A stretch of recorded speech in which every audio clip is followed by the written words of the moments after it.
नमस्कार दोस्तों, बहुत बहुत स्वागत आपका मेरे इस चैनल पर। पुस्तक समीक्षा कार्यक्रम में आपका एक बार फिर से स्वागत। लाई हूँ नई पुस्तक, इसका नाम है हिमाचल प्रदेश की हसीन वादियाँ। जी दोस्तों, यात्रा वृतांत है और इसके रचयिता है बलजीत सिंह जी। तो आज मैं इस पुस्तक के बारे में आपके साथ बात करूंगी। सर्दी का मौसम है और आप देख रहे हैं मेरा गला खराब है। दोस्तों, मैंने हिमाचल प्रदेश की लाहौल स्पीति की यात्रा नहीं की। ये तो विवाहोत्सव में मौसम बहुत ख़राब था। आप सभी जानते हैं सर्दी का मौसम है, ज़्यादा हो गया वहाँ, और सर्दी रात को होती है, तो इसीलिए मेरा गला थोड़ा ख़राब है। आप सोचिए कि इस मौसम में आप लाहौल स्पीति की यात्रा करें तो आपका गला कितना ख़राब होगा। जी दोस्तों, आज मैं बात करूँगी लाहौल स्पीति की यात्रा के बारे में। थोड़ा सा परिचय देना चाहूँगी पुस्तक के बारे में। पेपरबैक में 2023 में प्रकाशित हुई है। बोधि प्रकाशन जयपुर से आई है। पृष्ठ 187 और मूल्य मात्र 250 रुपये। परिचय देना चाहूँगी बलजीत सिंह जी का। राजपुरा हिसार में जन्मे, वहीं के निवासी हैं, स्नातक हैं। इन्होंने डीएड किया है, कलाध्यापक हैं। इन्होंने कलाध्यापन का कोर्स किया है और लेख व फीचर लेखन का भी कोर्स किया है। कहानी, लेख, कविता, उपन्यास, हाइकू, क्षणिका, यात्रा वृतांत, डायरी, समीक्षा, ये सभी विधाओं में लिखते हैं और इनकी 8 पुस्तकें प्रकाशित हो चुकी हैं। हरियाणा साहित्य अकादमी द्वारा इन्हें श्रेष्ठ कृति सम्मान मिल चुका है। फिलहाल कृषि कार्य से जुड़े हैं। यह पुस्तक इन्होंने समर्पित की है स्पीति घाटी के सुहाने सफर में शामिल समूह के सभी सदस्यों को। और अपनी बात में इन्होंने कहा है कि विज्ञान के इस युग में आदमी को अगर चैन की सांस चाहिए तो ऐसी जगह की तलाश करता है जहाँ प्राकृतिक सौंदर्य के साथ साथ उसे शांत वातावरण देखने को मिले। खासकर जिन लोगों की रुचि पर्यटन में होती है, उन्हें तो प्राकृतिक सौंदर्य की झलक देखे बगैर चैन की सांस नहीं मिलती। पर्यटन के मामले में हमारा भारत किसी देश से कम नहीं है। यहाँ घूमने फिरने की ऐसी ऐसी जगह जिनके बारे में हमारे देश के अधिकतर लोग नहीं जानते। मतलब साफ की पर्यटन की दृष्टि से भारत की गणना खूबसूरत देशों की श्रेणी में आती है। उसके बाद इन्होंने बताया है कि पूरे भारत में हिमाचल प्रदेश वह राज्य है जहाँ प्राकृतिक सौंदर्य के साथ साथ आप शांत वातावरण का आनंद उठा सकते हैं। या नदी, झरने, पेड़, पहाड़ और तो और आसमान से बरसती बर्फ का लुत्फ उठाया जा सकता है। नीली स्याही जैसा आकाश और सर्प समान सड़कों का अगर नज़ारा देखना है तो एक बार हिमाचल प्रदेश का भ्रमण अवश्य कीजिए। दोस्तों, लेकिन सच में मेरी हिम्मत नहीं होती स्पीति जैसी जगह जाने की। इन्होंने इस पुस्तक में रोमांचक यात्रा का वर्णन किया है और 8 दिन की थी इनकी यात्रा, 15 जनवरी से 22 जनवरी 2022 तक। तो मैं थोड़ा सा बताना चाहूँगी पुस्तक के बारे में। शुरुआत इन्होंने बदतमीज यात्री से, जो कंडक्टर की लड़ाई हुई उसके साथ इन्होंने शुरुआत की है और अंत भी एक ऐसी अजीब घटना के साथ किया है। बीच में सब कुछ रोमांचक है।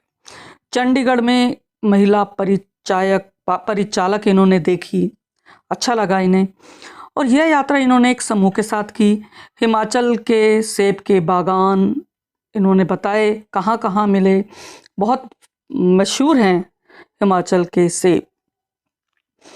और हालांकि आपने कश्मीर के सेबों के बारे में भी सुना, लेकिन इन्होंने कहा है कि हिमाचल के जो सेब हैं उनकी बात ही कुछ और है। और आप सभी जानते हैं हिमाचल प्रदेश देवभूमि कहलाता है। इसके 12 ज़िले हैं। लाहौल और स्पीति की जो यात्रा इन्होंने की है वहाँ बहुत कम लोग जाते हैं। और कैसे कैसे इनका संघर्ष था, कैसे कैसे गए, कैसे कैसे इनको जीने के लिए भी थोड़ा सा मेहनत करनी पड़ी, ठंड में सिकुड़ गए, बीमार हो गए, सब इन्होंने लिखा है। मुझे ऐसा लगता है इन्होंने एक एक पल को कैद किया है इस पुस्तक के अंदर। और बता देती हूँ कि लाहौल स्पीति का जो मुख्यालय वो केलांग है और सर्दियों में -25 डिग्री टेम्परेचर चला जाता है। बर्फ का रेगिस्तान कहते हैं इसे, विंटर स्पीति। जब आप सर्दियों में जाएंगे तो इसे विंटर स्पीति कहते हैं। और शिमला के द्वारा जाते हैं वहाँ पर। ये लोग 12 लोग गए थे 3 गाड़ियों में भरकर, बर्फीले पहाड़ों को छू कर आए हैं बलजीत जी। रिकांगपिओ काजा शहर का इन्होंने वर्णन किया है, ताबो की गुफाओं उसका वर्णन किया, कैसे गए गुफाओं के अंदर। और इन्होंने बताया कि राजमा चावल, चाय, मैगी, ये सब ये जो चीज़ें खाने की अब बहुत ज़्यादा थी, ब्रेड बटर जैम। और सबसे बड़ी बात है, चाय के जो थर्मस है भरे रहते थे जहाँ जहाँ भी ये होम स्टे के लिए गए। आजकल आप सभी जानते हैं होम स्टे का फैशन है, होटल से ज़्यादा होम स्टे, क्योंकि एक तो हमें घर का माहौल मिलता है, घर की बनाई चीज़ें हमें वहाँ खाने को मिलती हैं और इससे थोड़ा सा अच्छा लगता है, वहाँ के लोगों से बातचीत होती है। और सबसे बड़ी बात, उन लोगों के लिए भी एक रोज़गार का ये अच्छा साधन है। और इन्होंने बलजीत जी ने एक बहुत ही महत्वपूर्ण इन्होंने सूचनाएं दी हैं इस लेख के माध्यम से, इस किताब के माध्यम से, कि गर्म कपड़े पहनना बहुत जरूरी है। जो ये मैंने पहन रखे हैं ये नाकाफ़ी है, और ये जिस तरह की जो कैप आप देख सकते हैं ये नाकाफ़ी है। इन्होंने बताया कि बंदर छाप टोपा वहाँ याद लेकर जाना चाहिए। ये नहीं ले गए थे इसलिए समस्या हुई इनके सामने, इन्होंने वहाँ खरीदे कुछ गर्म कपड़े, इन्होंने और खरीदे, कम लेकर गए थे, क्योंकि वहाँ एक जुराब पहनने से गुजारा नहीं होगा, 2-2, 3-3 लेयर पहननी पड़ती है कपड़े की भी और जुराबों की भी। सनस्क्रीन लोशन लगाना बहुत ज़रूरी है, क्योंकि वहाँ आप सभी जानते हैं प्रदूषण नहीं होता, सूर्य की किरणें सीधी पड़ती हैं मुंह पर और पूरे लाल चकते हो जाते हैं चेहरे पर सर्दी से, और सर्दी ज़्यादा हो तो ठंड भी लग सकती है, और ठंड लगने के कारण सिर दर्द हो सकता है। इसीलिए कहते हैं काला चश्मा लगाना बहुत ज़रूरी है। वहाँ दस्ताने होने चाहिए 2-2, 3-3, छोटी थर्मस भी अगर हो सके तो आप साथ ले जाए, छोटी थर्मस गर्म रखने के लिए। सबसे बड़ी बात है, जब आप वहाँ वॉशरूम जाते हैं, शौचालय जैसे बने होते हैं, वहाँ इतनी बर्फ़ जमी होती है कि आप पानी के लिए तरसते हैं, तो वहाँ के लोग क्या करते हैं, उसमें गर्म पानी मिलाते रहते हैं ताकि बर्फ़ पानी बनती रहे।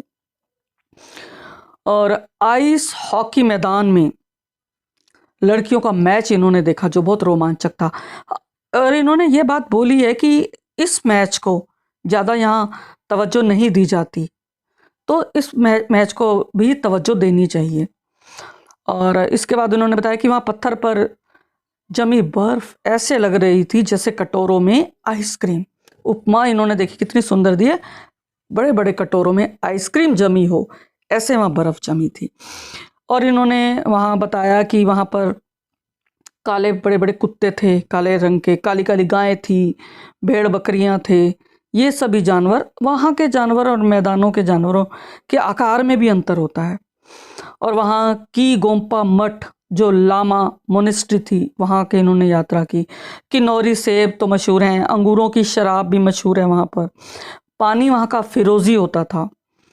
और इन्होंने एक, मुझे बड़ा अच्छा लगा, इन्होंने एक बताया तंदूर क्या होता है। तंदूर मीन्स तन दूर, यानी अपने तन को थोड़ा दूर रखिए नहीं तो जल जाओगे, तंदूर उसको बोलते हैं, परिभाषित किया इन्होंने। और इसके बाद इन्होंने बताया कि सबसे बात, एक थोड़ी घबराहट की बात ये हुई कि वहाँ पर एक महिला को बुखार हो गया, तो सबके कोरोना टेस्ट कराए गए, तो कुछ लोगों को आइसोलेट किया गया। ये एक भयावह स्थिति है। और इन्होंने जैसा बताया कि बंदर छाप टोपा ज़रूर लेकर जाएं। और एक बात इन्होंने बताया, वहाँ सतलुज नदी बहती है, इन्होंने जमा हुआ झरना भी वहाँ देखा। और सड़कों पर जब पत्थर गिरते हैं बड़े बड़े पहाड़ों से, तो सोचिए आदमी की तो जान ही निकल जाती है, और ऐसा लगता है कि मौत कितनी नज़दीक आ गई है। तो इस तरह की रोमांचक यात्राएं खतरनाक तो होती ही हैं, कभी कभी जान पर भी बनाती हैं। लोग बाइक पर जाते हैं, मोटरसाइकिलों पर जाते हैं अपनी जान को जोखिम में डालकर। फिर इन्होंने बताया कि छितकुल गांव हिंदुस्तान का आखिरी गांव था, और इन्होंने यह भी साफ कर दिया कि हिंदुस्तान की सीमाएं जिन जिन देशों के साथ लगती हैं, उन सीमाओं के सभी गांवों को कह देते हैं आखिरी गांव है। और यहाँ पर जो देश लगना था सीमा के पार, वह था तिब्बत।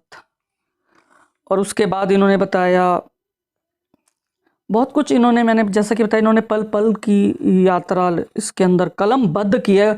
ये बहुत कठिन कार्य है, क्योंकि देखिए जैसे मैंने कहा से इसमें कुदरत में मैंने यात्रा वृत्तांत लिखे हैं, लेकिन ये मेरे यात्रा संस्मरण है। इसमें आप रोचक घटनाओं को लिखते हैं, और यात्रा वृतांत में अंतर होता है कि आप पल पल की खबर की कितनी ऊंचाई, कितनी लंबाई, हम लोग कितने घंटे सफ़र किया, हमने एक एक पल का हिसाब रखते हैं, तो वो एक तरह से वृतांत हो जाता है। तो इन्होंने वृतांत लिखा है। पुस्तक रोचक है, और बस कुछ मैं इनसे बातें कहना चाहूँगी कि बलजीत जी, एक तो सबसे बड़ी बात है कि इसमें इन्होंने कई जगह पर रोमन लिपि का प्रयोग किया है, इसकी जगह देवनागरी लिपि का प्रयोग कीजिए। अगर हमने अंग्रेजी के कुछ शब्द कहने हैं तो उसको आप देवनागरी लिपि में ले आइए। और दूसरा, इसमें जगह जगह जो इन्होंने फ़ोटो डाली है बहुत रोचक हैं, अच्छी लगी, आकर्षित करती हैं। लेकिन देखिए, मगर अगर ये जो फ़ोटो रंगीन होती तो कुछ और ही बात होती, मज़ा ही आ जाता। बस मुझे यही कहना था। और बाकी जो लोग लाहौल स्पीति जाने की इच्छा रखते हैं वे अवश्य इस पुस्तक को खरीद कर पढ़ें। तो बहुत बहुत शुक्रिया दोस्तों, आपके कमेंट्स का मुझे इंतज़ार रहता है। अगर आपने चैनल को सब्सक्राइब नहीं किया तुरंत करें, बेल आइकन दबाना ना भूलेंगे। फिर मिलेंगे अगली कड़ी के साथ, तब तक मुझे आज्ञा दें। धन्यवाद, शुक्रिया।